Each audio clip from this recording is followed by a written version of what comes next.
ഈ local self government election ഒക്കെ കഴിയുമ്പോഴത്തേക്കും പതുക്കെ പെട്രോളിയം പ്രൈസസ് തലപൊക്കാൻ തുടങ്ങും. പെട്രോളിയം ഉൽപ്പന്നങ്ങളുടെ വില കൂടിയാൽ നമ്മളുടെ ഭക്ഷ്യോൽപ്പന്നങ്ങളുടെ മുഴുവനും വില കൂടും. കാരണം നമുക്ക് ഒന്നും കേരളത്തിൽ ഉൽപ്പാദിപ്പിക്കുന്നില്ലല്ലോ.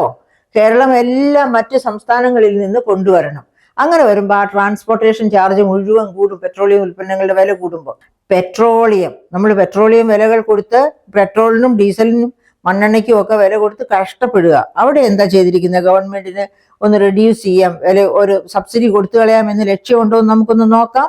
പെട്രോളിയത്തിന് 1,21,000 കോടിയാണ് സബ്സിഡിയാക്കി കൊടുക്കാൻ വേണ്ടി മാറ്റിവെച്ചിരിക്കുന്നത്.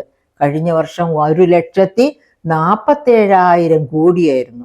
അപ്പോ എന്താണ്? കഴിഞ്ഞ വർഷം 1,47,000 കോടി മാറ്റിവെച്ചിടത്താണ് ഈ വർഷം 1,21,000 കോടി മാറ്റിവെച്ചിരിക്കുന്നത്. അപ്പൊ നമ്മൾ എന്ത് പ്രതീക്ഷിക്കണം? ഒട്ടും താമസിയാതെ, അതായത് ഈ ലോക്കൽ സെൽഫ് ഗവൺമെന്റ് ഇലക്ഷൻ ഒക്കെ കഴിയുമ്പോഴത്തേക്കും പതുക്കെ പെട്രോളിയം പ്രൈസസ് തലപൊക്കാൻ തുടങ്ങും. നമ്മള് കോവിഡ് കാലത്തൊക്കെ പെട്രോളിയം പ്രൈസിന് വില കൊടുത്തതുപോലെ തന്നെ ഇനിയും പെട്രോളിനും ഡീസലിനും ഒക്കെ വില കൂട്ടി കൊടുക്കണം. തീർന്നില്ല. പെട്രോളിയം ഉൽപ്പന്നങ്ങളുടെ വില കൂടിയാൽ നമ്മളുടെ ഭക്ഷ്യോൽപ്പന്നങ്ങളുടെ മുഴുവനും വില കൂടും. കാരണം നമുക്ക് ഒന്നും കേരളത്തിൽ ഉൽപ്പാദിപ്പിക്കുന്നില്ലല്ലോ. കേരളം എല്ലാം മറ്റ് സംസ്ഥാനങ്ങളിൽ നിന്ന് കൊണ്ടുവരണം. അങ്ങനെ വരുമ്പോൾ ആ ട്രാൻസ്പോർട്ടേഷൻ ചാർജ് മുഴുവൻ കൂടും. പെട്രോളിയം ഉൽപ്പന്നങ്ങളുടെ വില കൂടുമ്പോൾ അങ്ങനെ ഒരു വലിയ പ്രൈസ് റൈസ്, ഉപഭോക്തൃ വില സൂചിക ഉയരുന്ന ഒരവസ്ഥയിലേക്ക് ഈ സാമ്പത്തിക വർഷത്തില്, ഈ ധനവർഷത്തില് നമുക്ക് കണ്ടറിയാനും അനുഭവിക്കാനും അവസരം വന്നേക്കും. അതാണ് അവസ്ഥ. അപ്പൊ അങ്ങനെ ഹെൽത്ത്, അതിന് നമുക്കൊരു എഡ്യൂക്കേഷന്റെ കൂടി ഒന്ന് നോക്കിയാലോ. എഡ്യൂക്കേഷന് കഴിഞ്ഞ ബജറ്റിൽ മാറ്റിവെച്ചിരുന്നത് 1,14,054 കോടിയായിരുന്നു.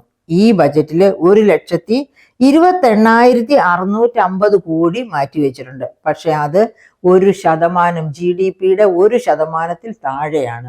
GDP-യുടെ 6% വരെ വിദ്യാഭ്യാസത്തിന് വേണ്ടി ചെലവഴിക്കണമെന്നാണ് എല്ലാ കമ്മീഷനുകളും ഗവൺമെന്റ് ഓഫ് ഇന്ത്യയോട് റിക്വസ്റ്റ് ചെയ്ത്, രാധാകൃഷ്ണൻ കമ്മിറ്റി മുതല് മറ്റെല്ലാ ഒരു എത്രയോ കമ്മിറ്റികൾ കടന്നു പോയിരിക്കുന്നു. ആ കമ്മിറ്റികളൊക്കെ പറഞ്ഞിരിക്കുന്നത് ഒരു 6% GDP-യുടേത് വിദ്യാഭ്യാസത്തിന് മാറ്റിവെക്കണം. അതിന്റെ സ്ഥാനത്ത് 1% താഴെയാണ് മാറ്റിവെച്ചിരിക്കുന്നത്. പക്ഷെ കഴിഞ്ഞ പ്രാവശ്യം 0.38% ആയിരുന്നു. അതിനേക്കാൾ കൂടുതലുണ്ട് ഈ പ്രാവശ്യം. പക്ഷെ വലിയ കൂടുതലൊന്നുമില്ല, 1% താഴെ തന്നെയാണ് ഈ പ്രാവശ്യവും മാറ്റിവെച്ചിരിക്കുന്നത്. എന്നിട്ടാണ് ഒരുപാട് പ്രഖ്യാപനങ്ങൾ നടത്തിയിട്ടുണ്ട് വിദ്യാഭ്യാസ രംഗത്ത്. AI ടെക്നിക്കിനുള്ള സെന്റേഴ്സ് പോലും കൊണ്ടുവരുമെന്നാണ് പറഞ്ഞിരിക്കുന്നത്. പക്ഷെ എവിടെ ഫണ്ട് കണ്ടെത്തുമെന്ന് മാത്രം നമുക്ക് മനസ്സിലാക്കാൻ പറ്റുന്നില്ല. ഇത്ര കുറഞ്ഞ അലൊക്കേഷൻ വിദ്യാഭ്യാസ രംഗത്തിന് വേണ്ടി മാറ്റിവെച്ചിരിക്കുന്നതുകൊണ്ട്. പിന്നെ ഇനി നമുക്ക് തൊഴിലുറപ്പ് പദ്ധതി, അതായത് അസമത്വമാണ് വലിയൊരു പ്രശ്നം. തൊഴിലില്ലായ്മയാണ് അതിനേക്കാൾ വലിയ പ്രശ്നം. അപ്പൊ ഈ തൊഴിലില്ലായ്മയെ പരിഹരിക്കാൻ വേണ്ടി, അതിനൊരു ആശ്വാസം കിട്ടാൻ വേണ്ടിയാണ് 2005 UPA ഗവൺമെന്റ് എന്ത് കൊണ്ടുവന്നത്? തൊഴിലുറപ്പ് പദ്ധതി കൊണ്ടുവന്നത്. അപ്പൊ നമ്മളിപ്പോ അലൊക്കേഷൻ നോക്കുക, 86,000 കോടി.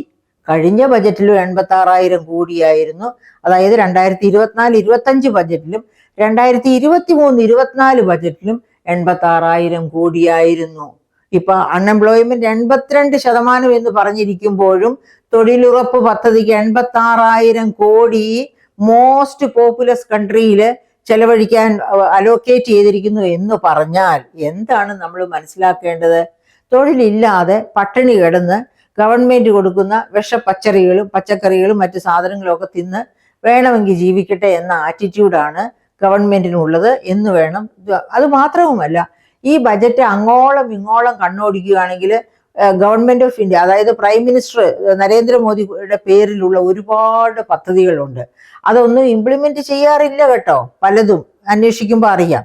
പക്ഷെ ആ പദ്ധതികൾക്കൊക്കെ വലിയ തോതിൽ പണം അലൊക്കേറ്റ് ചെയ്യുന്നതായിട്ട് കാണിക്കുന്നുണ്ട്. അതേ സമയത്ത് UPA ഗവൺമെന്റിന്റെ കാലത്തോ മറ്റു ഗവൺമെന്റുകളുടെ കാലത്തോ കൊണ്ടുവന്ന പദ്ധതികളെല്ലാം തഴഞ്ഞ് അവയൊക്കെ ജീവിച്ചിരിക്കുന്നു എന്ന് മാത്രം. കാരണം തൊഴിലുറപ്പ് പദ്ധതി വേണ്ടെന്ന് വെച്ചാൽ കോൺസ്റ്റിറ്റ്യൂഷണൽ ഓർഡറാണ്. അതുകൊണ്ട് കോൺസ്റ്റിറ്റ്യൂഷൻ മേക്കേഴ്സ് തന്നെ അതിൽ ഇടപെടും. അങ്ങനെ തന്നെയാണ് മറ്റു പല സ്കീംസും.